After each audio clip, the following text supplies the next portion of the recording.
Our friend Jeff Merrick of Daily Faceoff and The Sheet, he had a chance to sit down with Jeff Jackson. And he got a chance to ask Jeff Jackson about the Connor McDavid contract. And the interview is not going to drop until a little bit later on. It's a collab we're doing with our friends at Airbnb, where basically Jeff Merrick got to go to cottage country and interview a bunch of really cool people. But we really wanted to give you guys a sneak peek on this, because it's Jeff Jackson with some, I'd call it, pretty important and interesting comments on the Connor McDavid negotiations. Let's take a listen.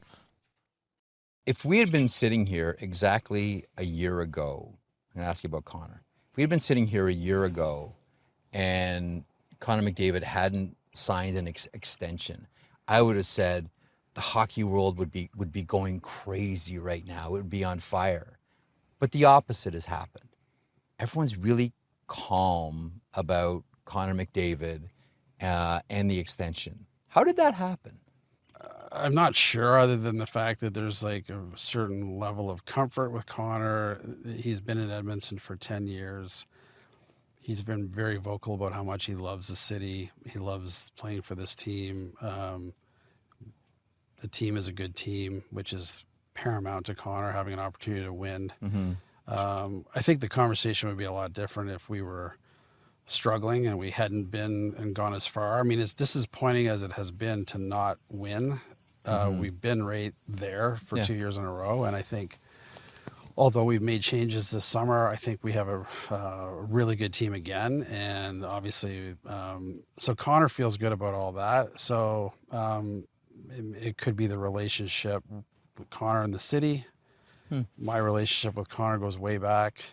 Connor has a lot of confidence in Stan and has been public about that. And, you know, ownership and Daryl Cates and his family have treated Connor and Lauren very well. And so I think it's a combination of all those things. And I know last year when Leon had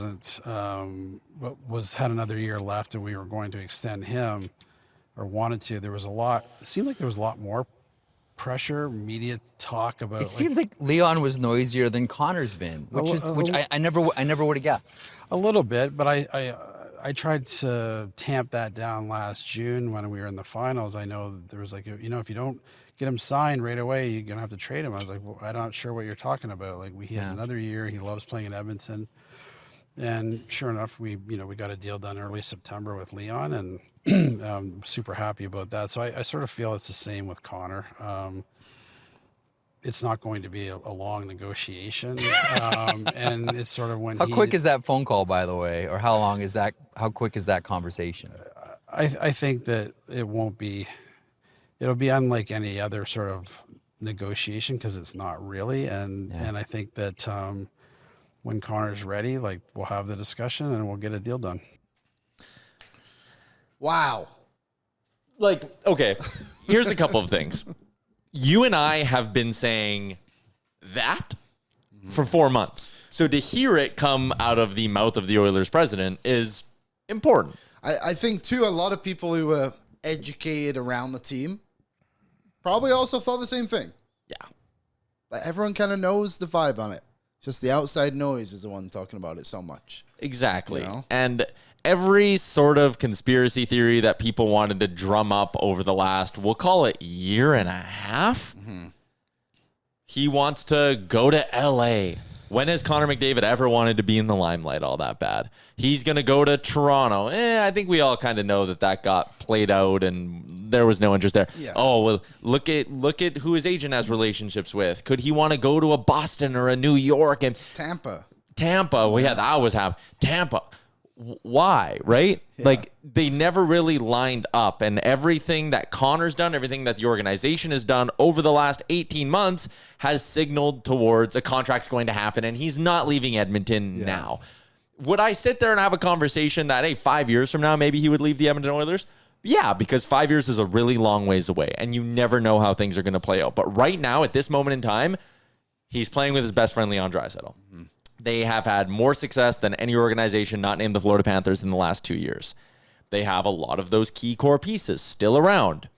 His former agent is running the team. I've long hammered this home. This goes back to when Jeff Jackson first got hired. Jeff Jackson would have had intimate knowledge of whether or not Connor McDavid wants to be in Edmonton long term. Does that guy sign up to run an organization and leave his very cushy, nice agency job. Does he leave running one of the biggest agencies in hockey to run the Oilers if he's had conversation as Connor McDavid's agent being like, oh, I know one day you really want to go play here? Yeah. No, he doesn't. Does Connor McDavid give that the under-the-table thumbs up, which we all know he did? Does he do that if he doesn't like Jeff Jackson and doesn't trust his ability to run an organization? No. Yeah. A lot of this stuff, and the organization is just... I know the Knobloch hire was... The rumor was McDavid wanted it and all that. McDavid publicly came out and said that, I don't want that. I didn't ask for it, I should say. But there was the understanding of like Knobloch and him had a good relationship. Yeah. And that's why he came in and did it. Like, it was a strategic hire and one that I think ended up obviously being the right one either way. But there's just so many layers to all of this of like McDavid. Like, I'll never forget the clip, and I can't remember when it was, but like after one of the games where he was player of the game, he was like, I love it. I love playing in Edmonton. I want to play here for the rest of my career. You don't just say that in the middle of November for nothing. In the middle of November. You know what I mean? Like, it's just like he's brought it up so many times. And even the conversation, like you mentioned there, of like, he doesn't want to be in the spotlight in LA. For hockey, there's way more spotlight in Edmonton than LA. You know what I mean? Like, in the idea of like, it's not like it's going to get worse for him in LA. It's just as bad here as it is there. It could be. So I just think at the end of the day, like, the reason this has been drawn out is because he's been away at his best friend's wedding. He's not been here. You know what I mean? And he's like, going to go to Calgary for the Olympic the orientation camp. And again, anyone who's even wanting to pretend to play insider, this was the thing with Draisaitl too. If you listen to this show, if you listen to basically any show that talks about the Edmonton Oilers for 5 weeks leading up to the Draisaitl thing, it was like, hey, it's going to come late August, early September. Yep. It's going to be an 8-year deal. Yep. It's going to make him the highest paid player in the NHL. Yep. Everyone knew that. And then some people like to run around and pretend that they're insiders and be like, oh, I got a scoop here. I got a scoop here. Yeah. No. Let me just squash all that for you. The McDavid contract, nobody knows the term. Probably 4 years. Could be 3, could be 5. No one. It's going to be around $16 to $18 million, and it's going to happen when he comes back from the orientation camp and he's in town. Done. When is the camp? I think it's next week. I would not be shocked if it's signed before then. Before the orientation camp. Just for the idea of like... He doesn't want to go there. Doesn't answer the questions. Yeah, maybe. It makes sense. Like, it's going to happen in the next 2 weeks. 2.5 weeks. I think so. Before camp. What's up, Nation citizens? If you like that video, then you need to be subscribed to the Oilers Nation YouTube. Podcasts, live shows, exclusive interviews, and analysis. Everything you need from your favorite voices at Oilers Nation. And you don't want to miss any of it, so hammer that subscribe button.